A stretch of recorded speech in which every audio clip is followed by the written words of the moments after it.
18 হৈতে ষ্টুডিঅত মই প্ৰিয়ংকা গহপুৰৰ চৰকাৰী চিকিৎসালয়ত মানৱ বেহা 2000 টকাতে পিতৃয়ে বিক্ৰী কৰিছে নৱজাতকক আৰু 11 আগষ্টত গহপুৰ অসামৰিক চিকিৎসালয়ত জন্ম হৈছিল এই নৱজাতকটো কিন্তু ৰহস্যজনকভাৱে সন্তানটিৰ মৃত্যু হোৱা বুলি পিতৃ সুৰেন গড়ে পত্নী লাকি গড়ক লৈ যায় ঘৰলৈ আৰু সুৰেন গড়ৰ পিতৃ গহপুৰৰ মাগনি কছাৰী গাঁৱৰ ভীমলাল গড়ে 18 আগষ্টত গহপুৰ থানাত দাখিল কৰিছিল এজাহাৰ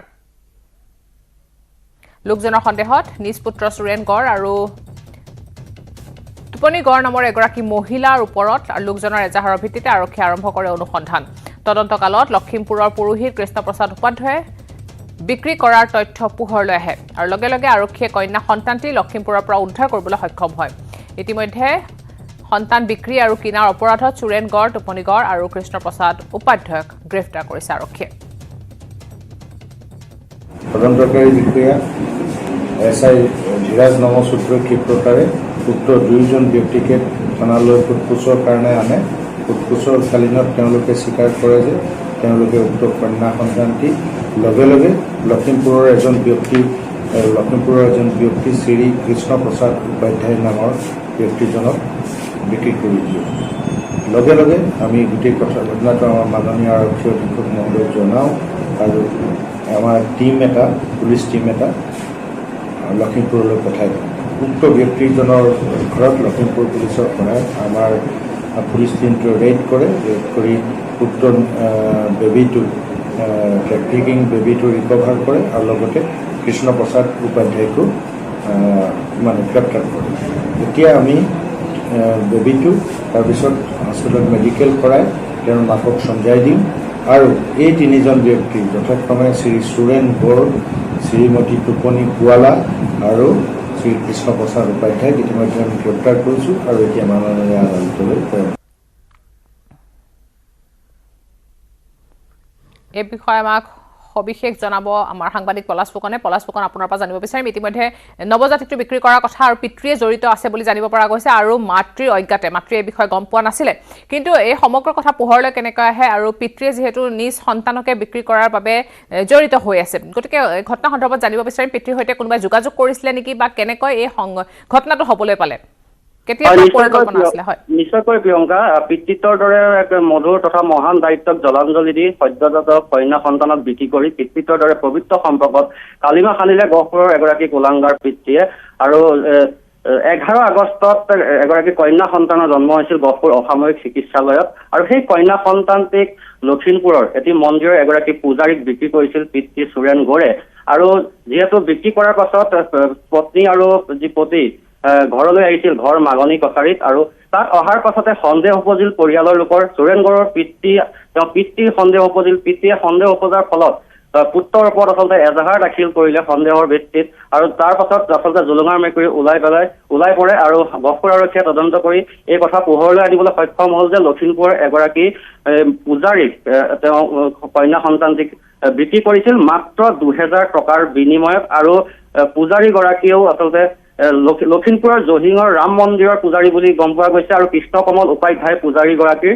নাম আৰু পূজাৰীগৰাকীয়ে সেই 11 আগষ্টত জন্ম হোৱা কন্যা সন্তানটিক পূজা পাতলৰ জৰিয়তে উদ্ধাৰ কৰি তেওঁ চন্দি লোৱাৰ কথা জানিব পৰা গৈছে আৰু এই ঘটনাটোৱে আচলতে তীব্ৰ চাঞ্চল্য বিৰাজ কৰিছে গহপুৰৰ সমগ্ৰ মহকুমাটোতে কাৰণ 11 আগষ্টতে জন্ম হৈছিল বেছিদিন হোৱাই নাছিল আৰু তেনে অৱস্থাত আচলতে কি কাৰণে আচলতে সন্তানটি 2000 টকাৰ বিনিময়ত বিক্ৰী কৰিলে ইতিমধ্যে গহপুৰ আৰক্ষীয়ে তদন্ত চলাই পূজাৰীগৰাকীক আটক কৰিছে আৰু পিতৃ যি সুৰেন গড়ক আটক কৰিছে আৰু যি সুৰেন গড়ৰ যি পিতৃ আছিল সেই পিতৃগৰাকীয়ে অৰ্থাৎ কন্যা সন্তানগৰাকীৰ ককাকে গহপুৰ আৰক্ষী চকীত এজাহাৰ দাখিল কৰিলে আৰু এজাহাৰ দাখিল কৰাৰ পাছত এই সমগ্ৰ ঘটনাটো পোহৰলৈ আহিল প্ৰিয়ংকা হয় নিশ্চয়কৈ এতিয়া আৰক্ষী ভাষ্য অনুসৰি সন্তানটিৰ মাকক ঘূৰাই দিয়া হ'ব পিতৃয়ে কি কৈছে এই সন্দৰ্ভত নিশ্চয় আৰক্ষীয়ে তদন্ত অব্যাহত ৰাখিছে আৰু সন্তানটি নিশ্চয় ইতিমধ্যে উদ্ধাৰ কৰিছে আৰু উদ্ধাৰ কৰি যি মাতৃক চঞ্জাই দিয়া হ'ব আৰু এই ঘটনাটোৱে আচলতে সন্তানক বিক্ৰী কৰা এই ঘটনাটোৱে সকলোৰে মনত দুখ দিছে কাৰণ 11 আগষ্টত এটি জন্ম হোৱা সন্তান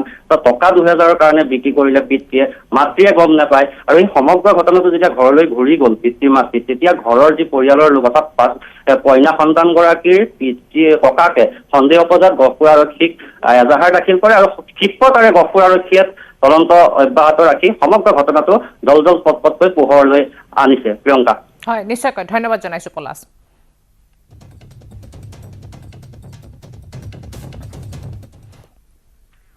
প্ৰথমে জালিয়াতি আৰু তাৰ পাছতে দুৰ্নীতিৰ বজাৰ চৰকাৰ শূন্য সহনশীল নীতিক লৈ এতিয়া ভীতিগ্ৰস্ত নহয় দুৰ্নীতিগ্ৰস্ত চৰকাৰী কৰ্মচাৰী চৰকাৰী কাৰ্যালয়ত দুৰ্নীতিৰ বজাৰ সামৰা নাই দুৰ্নীতিগ্ৰস্ত বিষয়া কৰ্মচাৰী এবাৰ ভাইৰেল হৈ পৰিছে এজন লাট মণ্ডলে উৎকোচ লোৱাৰ এটা ভিডিঅ' দৃশ্যটো হৈছে ডবকা ৰাজহ চক্ৰ বিষয়াৰ কাৰ্যালয়ৰ উৎকোচ লোৱা লাট মণ্ডলজনৰ নাম হৈছে প্ৰদীপ বৰা ভূমি সংক্ৰান্তীয় কামত ফয়জুৰ ৰহমান নামৰ লোকজনৰ পৰা লৈছিল উৎকোচ লাট মণ্ডল প্ৰদীপ বৰাৰ বিৰুদ্ধে উত্থাপিত হৈছে আনে গুৰুতৰ অভিযোগ লাট মণ্ডলজনৰ হতুৱাই দুষ্ট চক্ৰই নাম জাৰি কৰি লৈছিল ফয়জুৰ ৰহমানৰ ভূমি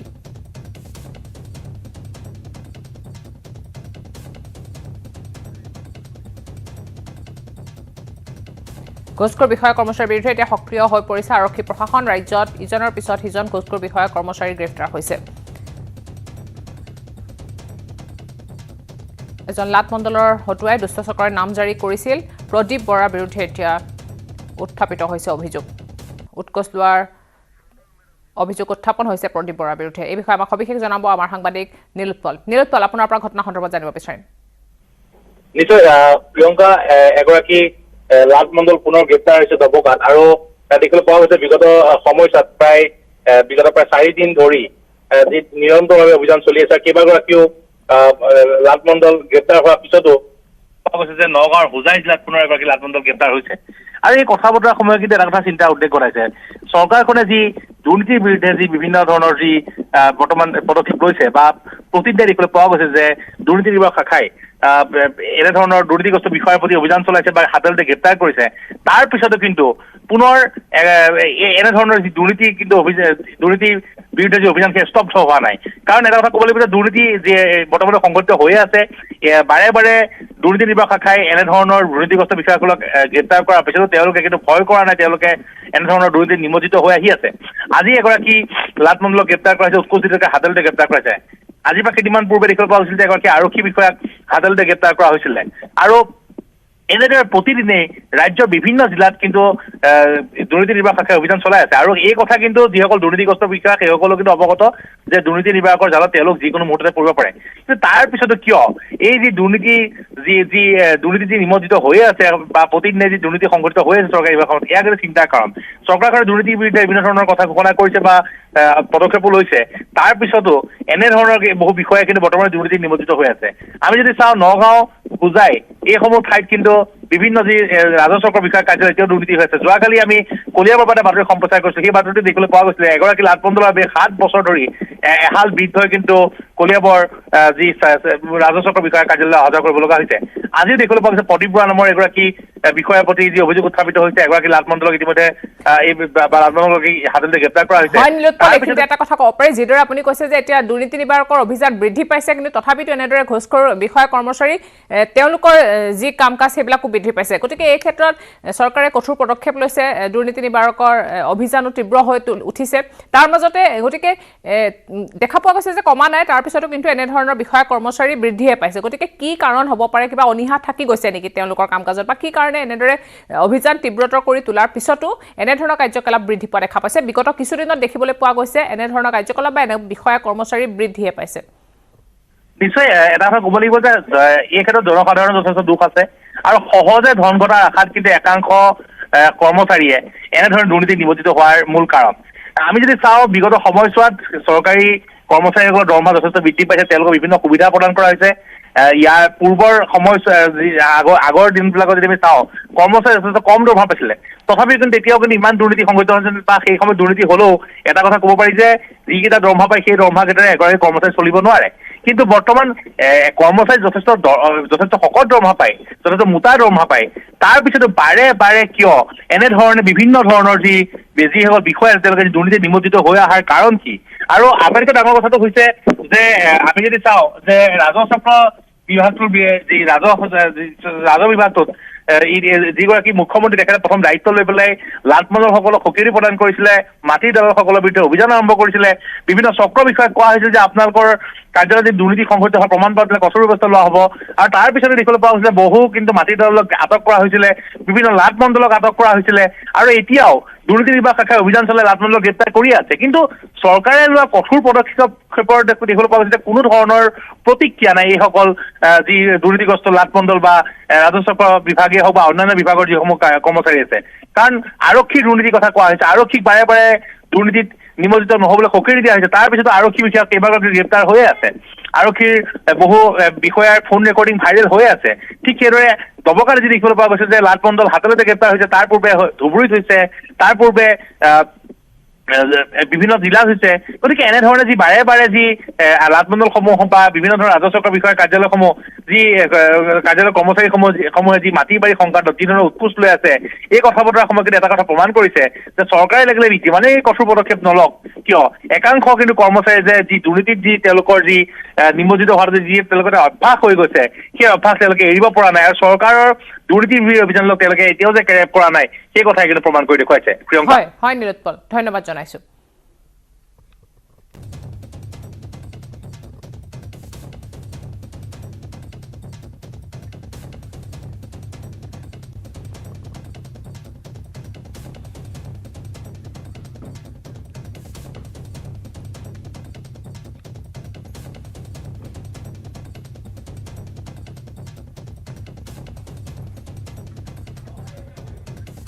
ইতিমধ্যে ঘুষখোৰ বিষয়া কৰ্মচাৰীৰ বিৰুদ্ধে সক্ৰিয় হৈছে আৰক্ষী প্ৰশাসন। ৰাজ্যত ইজনৰ পিছত সিজন ঘুষখোৰ বিষয়া কৰ্মচাৰী গ্ৰেপ্তাৰ হৈ আছে। চলিত মাহতে উৎকোচ লোৱা অৱস্থাত হাতেলোতে ধৰা পৰিছে বহুজন বিষয়া। ৩ আগষ্টত গ্ৰেপ্তাৰ হৈছিল নগৰবেৰাৰ মণ্ডল মদন নাথ, ৩ আগষ্টত গ্ৰেপ্তাৰ হৈছিল লক্ষীপুৰৰ বন বিষয়া দেৱব্ৰত গগৈ আৰু 4 আগষ্টত গ্ৰেপ্তাৰ হৈছিল হাপেখাটিৰ মণ্ডল হৰিপ্ৰসাদ দাস। 6 আগষ্টত গ্ৰেপ্তাৰ হৈছিল ভট্টদেৱ বিশ্ববিদ্যালয়ৰ পঞ্জীয়ক গুৰুপ্ৰসাদ খাটনিয়াৰ। 7 আগষ্টত গোৱালপাৰা আৰক্ষীৰ ASI সবিন পল দাসক গ্ৰেপ্তাৰ কৰা হৈছিল। 11 আগষ্টত বোকাখাট আবকাৰী বিষয়া লোহিত ফুকনক গ্ৰেপ্তাৰ কৰা হৈছিল। 11 আগষ্টত তামুলপুৰৰ উপ পঞ্জীয়কৰ কাৰ্যালয়ৰ গোপীনাথ দাসকো গ্ৰেপ্তাৰ কৰা হৈছিল। কেৱল এয়াই নহয়, ৰাজ্যৰ আৰক্ষীৰ দুৰ্নীতি বিৰোধী অভিযান পূৰ্ণগতিত চলি আছে। জুলাই মাহতো গ্ৰেপ্তাৰ হৈছে বহুকেইজন। 19 জুলাইত বাক্সা স্বাস্থ্য সেৱা বিভাগৰ কৰ্মচাৰী বিপিন কলিতাক গ্ৰেপ্তাৰ কৰা হৈছিল। 29 জুলাইত মৰিগাঁও আবকাৰী অধীক্ষক বৰষা বৰা বৰদলৈ গ্ৰেপ্তাৰ কৰা হৈছিল। 29 জুলাইত ডিব্ৰুগড়ৰ ডিলিং এছিষ্টেণ্ট কাৰ্যালয়ৰ BEO নৱজ্যোতি শৰ্মাক গ্ৰেপ্তাৰ কৰা হৈছিল। এনেদৰে ইজনৰ পিছত সিজন গ্ৰেপ্তাৰ হোৱাৰ পিছতো কিন্তু চৰকাৰী কাৰ্যালয়ত এতিয়া বেয়াকৈ শিপোৱা দুৰ্নীতি নাইকিয়া কৰিব পৰা নাই। চৰকাৰৰ দুৰ্নীতি বিৰোধী অভিযান তীব্ৰ হৈ আছে, কিন্তু তাৰ পিছতো এতিয়া নাইকিয়া হোৱা নাই দুৰ্নীতি।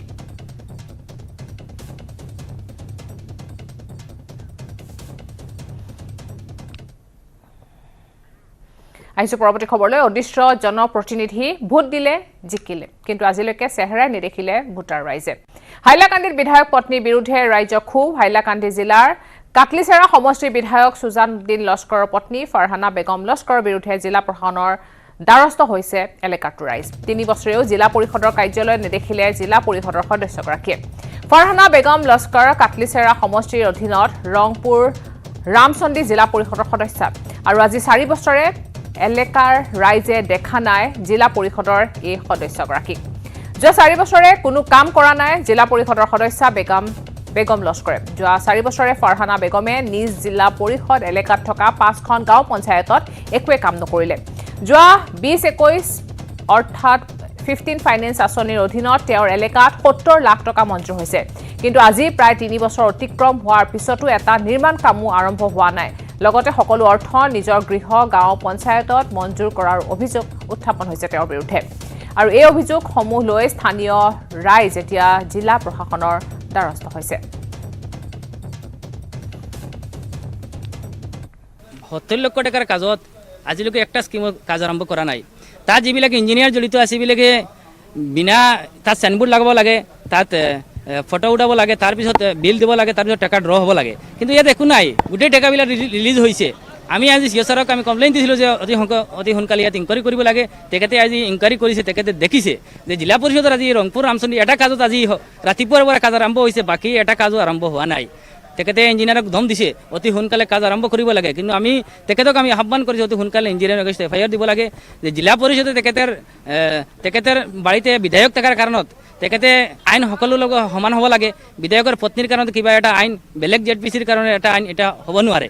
আমি আজি দাবী উত্থাপন কৰিছোঁ অতি সোনকালে ইয়াত ইনকুৱাৰী কৰি ইয়াৰ এগেইনষ্টত যিবিলাক ইঞ্জিনিয়াৰ জড়িত আছে, যিবিলাক JE জড়িত আছে, এইবিলাকৰ বিৰুদ্ধে অতি সোনকালে ব্যৱস্থা ল'ব লাগে। আৰু এই বিষয়ে আমাক সবিশেষ জনাব ৰাহুল চক্ৰৱৰ্তী। ৰাহুল, আপোনাৰ ওচৰলৈ আহিছোঁ আৰু আপোনাৰ পৰা জানিব বিচাৰিম।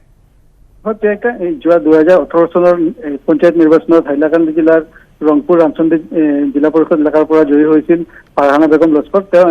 ইয়াৰ আগতে তেওঁৰ স্বামী সুজামুদ্দিন লস্কৰ ইয়াৰ পৰা জিলা পৰিষদ আছিলে আৰু বৰ্তমানে এইগৰাকী সুজামুদ্দিন লস্কৰ কাটলেচৰা সমষ্টিৰ AIUDFৰ বিধায়ক। কিন্তু তেওঁৰ যিগৰাকী পত্নী আছে ফাৰহানা বেগম লস্কৰ, তেওঁৰ প্ৰচেষ্টাত ফাৰহানা বেগমে টিকেট লাভ কৰি দলীয় টিকেট AIUDFৰ দলীয় টিকেট লাভ কৰিছিল আৰু কৰি এই এলেকাৰ পৰা জয়লাভ কৰিছিলে। কিন্তু আজি নিৰ্বাচনৰ যোৱাৰ প্ৰায় 4 বছৰ অতিক্ৰম কৰিছে। কিন্তু ইয়াৰ পিছতো এলেকাৰ যি 5খন গাঁও পঞ্চায়ত আছে, গাঁও পঞ্চায়তৰ ৰাইজে এইগৰাকী জিলা পৰিষদ সদস্যৰ চেহেৰাটো দেখা নাই বুলি অভিযোগ উত্থাপন কৰিছে। লগতে তেওঁ যি নিজৰ এলেকাৰ যি 5খন গাঁও পঞ্চায়ত আছে তাতে এটকাও কাম নকৰাৰ অভিযোগ উত্থাপন হৈছে তেওঁৰ বিৰুদ্ধে। 2020-21 অৰ্থবৰ্ষত হাইলাকান্দি জিলাত 15 ফাইনেন্স আঁচনিৰ পৰা এইখন গাঁও পঞ্চায়তৰ বাবে এইখন জিলা পৰিষদৰ বাবে 70 লাখ টকা মঞ্জুৰ কৰা হৈছিল। কিন্তু আজি 3 বছৰ অতিক্ৰম কৰাৰ পিছতো যিগৰাকী জিলা পৰিষদৰ অৰ্থনুকূলে কোনো কাম নোহোৱাৰ অভিযোগ উত্থাপন কৰিছে স্থানীয় ৰাইজে আৰু এই অভিযোগ লৈ তেওঁলোক জিলা প্ৰশাসনৰ দ্বাৰস্থ হৈছিলে আৰু বৰ্তমানে এই ঘটনাৰ তদন্ত আৰম্ভ কৰিছে হাইলাকান্দি জিলা প্ৰশাসনে। এই তদন্তৰ দায়িত্ব দিয়া হৈছে হাইলাকান্দি জিলা পৰিষদৰ মুখ্য কাৰ্যবাহী বিষয়া জয়দীপ শুক্লাক। তেওঁ আজি ৰাতিপুৱাৰ পৰা বিভিন্ন এলেকা ভ্ৰমণ কৰি বিভিন্ন আঁচনিৰ বুজ লৈছে। প্ৰিয়ংকা, হয়, ধন্যবাদ জনাইছোঁ ৰাহুল চক্ৰৱৰ্তী।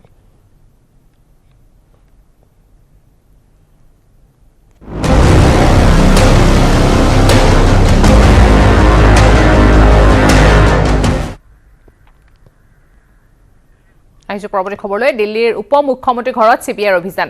দিল্লীৰ সুৰা নীতিক লৈ দুৰ্নীতিৰ অভিযোগ, 20টাতকৈও অধিক স্থানত তালাচী কৰিছে CBI। কি হৈছে প্ৰকৃততে দিল্লীত? শুক্ৰবাৰে পুৱাই দিল্লীৰ উপ মুখ্যমন্ত্ৰী মনীষ চিচোদিয়াৰ বাসগৃহকে ধৰি 20টাতকৈও অধিক স্থানত তালাচী চলিছে। টুইটযোগে নিজৰ বাসগৃহত CBIৰ অভিযানৰ কথা নিজে ব্যক্ত কৰিছে দিল্লীৰ উপ মুখ্যমন্ত্ৰীগৰাকীয়ে। দিল্লীৰ আবকাৰী নীতিৰ তদন্ত কৰি আছে এতিয়া CBI। অভিযোগ অনুসৰি দিল্লী আবকাৰী নীতিৰ অধীনত ব্যক্তিগত খেলুৱৈ খুৰাৰ দোকানৰ অনুজ্ঞাপত্ৰ প্ৰদান কৰা হৈছিল আৰু এই ঘটনাৰ লগত জড়িত থকাৰ অভিযোগত CBIয়ে এক গোচৰ ৰুজু কৰিছিল। পৰৱৰ্তী সময়ত একেটা সময়তে 21টা স্থানত চলাইছে অভিযান। নৱেম্বৰ মাহৰ আৰম্ভ কৰা দিল্লী আবকাৰী নীতিক লৈ এতিয়া কোনো তথ্য উদ্ধাৰ হোৱা নাই যদিও অভিযান অব্যাহত ৰাখিছে CBI। ইফালে CBIৰ এই অভিযানক লৈ দিল্লীৰ মুখ্যমন্ত্ৰী মনোজ চিচোদিয়াৰ উপ মুখ্যমন্ত্ৰীৰ ঘৰত CBIয়ে পেন্সিল বহী আৰু কিছুমান বক্স পাইছে বুলি কটাক্ষ কৰিছে। উল্লেখ্য যে মনীষ চিচোদিয়াৰ শিক্ষা মডেলক লৈ নিউয়ৰ্ক টাইমছত প্ৰকাশ পোৱাৰ ঠিক পিছতে CBI উপস্থিত হৈছিল উপ মুখ্যমন্ত্ৰীগৰাকীৰ ঘৰত।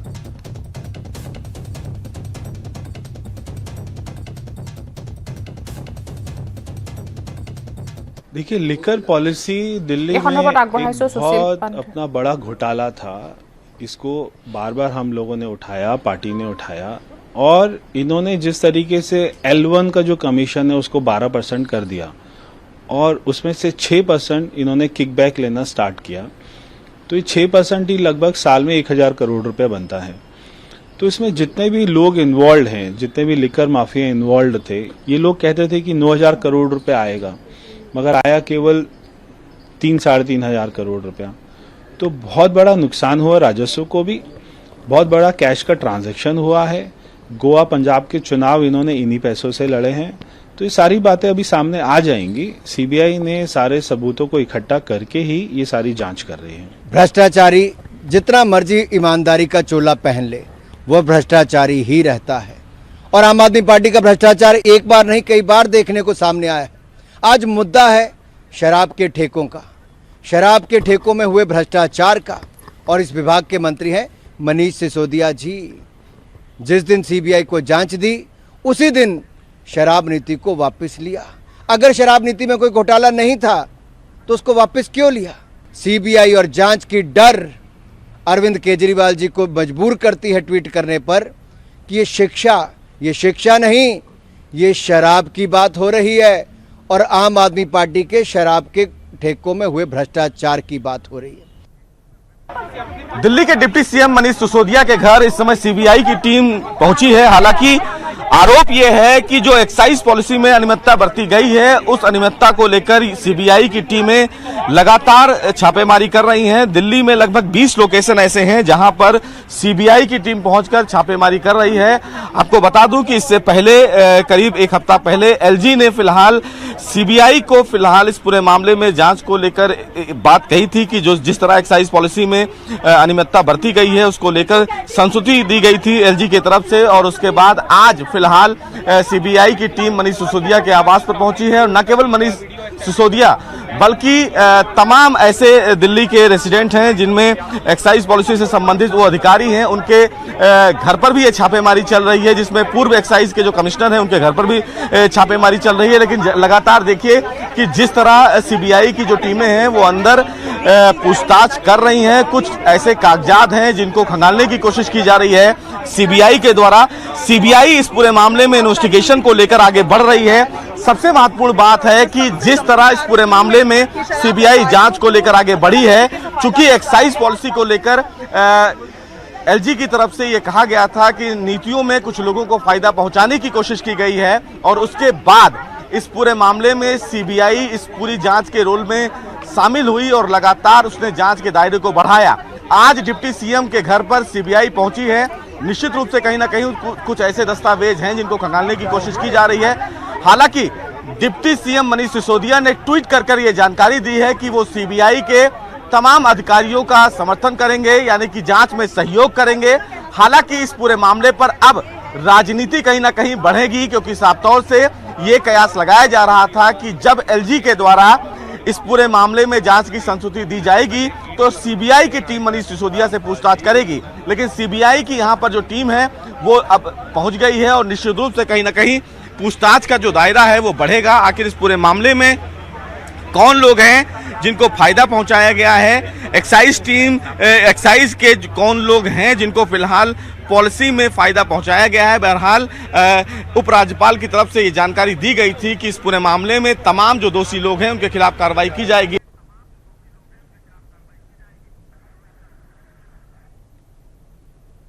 পৰৱৰ্তী খবৰলৈ দীৰ্ঘদিনৰ পিছত পুনৰ উগ্ৰপন্থীৰ আবিৰ্ভাৱ ঘটিছে ত্ৰিপুৰাত। National liberation front of Tripura নামৰ উগ্ৰপন্থী সংগঠনটোৱে ত্ৰিপুৰা, মিজোৰাম, বাংলাদেশ সীমান্তত আক্ৰমণ কৰিছে বিএছএফক। NLFTৰ উগ্ৰপন্থীৰ গুলীচালনাত নিহত হৈছে বিএছএফ জোৱান, কিন্তু নিহত জোৱানজনৰ ত্ৰিপুৰা জিলাৰ আনন্দ বজাৰ বিএছএফৰ 145 বেটেলিয়নৰ। প্ৰথম অৱস্থাত গুৰুতৰভাৱে আহত জোৱানজনক হেলিকপ্টাৰেৰে আগৰতলালৈ লৈ যোৱা হৈছিল। জোৱানজনৰ শৰীৰত 4টা গুলী লাগিছে। সীমান্তৱৰ্তী অঞ্চলত টহল দি থকা অৱস্থাতে উগ্ৰপন্থীয়ে আক্ৰমণ কৰে বিএছএফৰ ওপৰত। আৰু হঠাতে সীমান্তৰ সিপাৰৰ পৰা অহা NLFTৰ উগ্ৰপন্থীয়ে বিএছএফৰ জোৱানসকলৰ ওপৰত গুলীচালনা কৰাত বিএছএফৰ প্ৰত্যুত্তৰ দিয়ে। আৰু এই ঘটনাৰ পিছতে NLFT উগ্ৰপন্থীৰ দলটো আঁতৰি যায়।